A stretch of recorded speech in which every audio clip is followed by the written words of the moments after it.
Munay balay sa liguan para sa kasayuran sa tanan. So kini nga klase nga bi naa siya sa wild, so ato siyang dakpon para nga ato siyang i-cultured.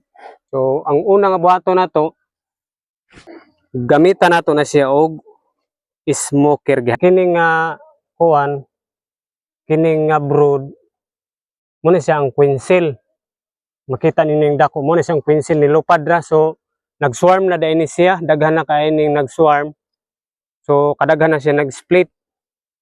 Kaya naaman makita nato isa, duha, tulo, upat.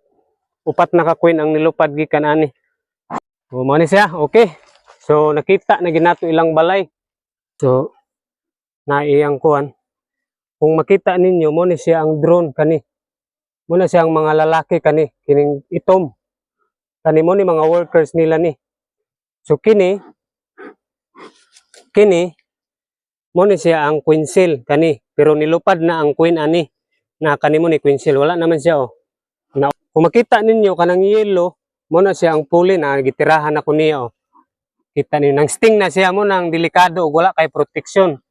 Kaya nang sting na siya na ang honey nila oh. Honey.